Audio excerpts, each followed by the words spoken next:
So let's talk about the gag order in the Manhattan District's election interference business fraud hush money case, where Donald Trump was convicted of 34 felonies. Now, that gag order is still in effect. Judge Marchand said Donald Trump is unable to talk about the witnesses, the jurors, their families, court staff, their families, and like the prosecution team. The only people he can talk about is the judge and DA Alvin Bragg. Now, this gag order is still in effect, and it will stay in effect through sentencing at least, if not passed.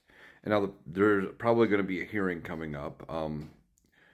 In a filing, the prosecutors have said we need to keep this gag order intact because Donald Trump has raised the potential for appeal.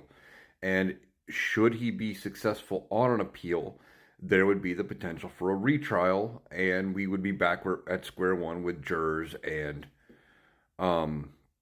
witnesses and things. And on a second note with that, Donald Trump has also,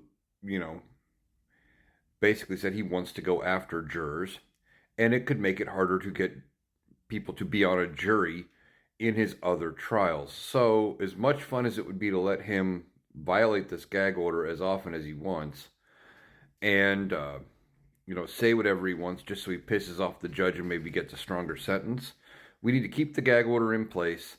And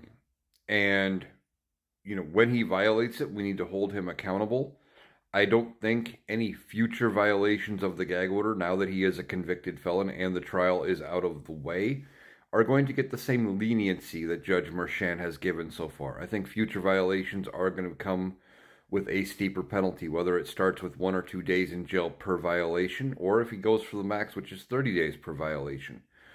And Donald Trump will have no one to blame but himself. I know he will try to rant and rave, and his surrogates will rant and rave about how the judge is doing this to him and it's so unfair. But it's plain and simple. Any other criminal defendant would be held to the same standards. Donald Trump is being treated like everybody else, and for once he's not getting away with being different or being able to be different from anybody else. And he doesn't like it.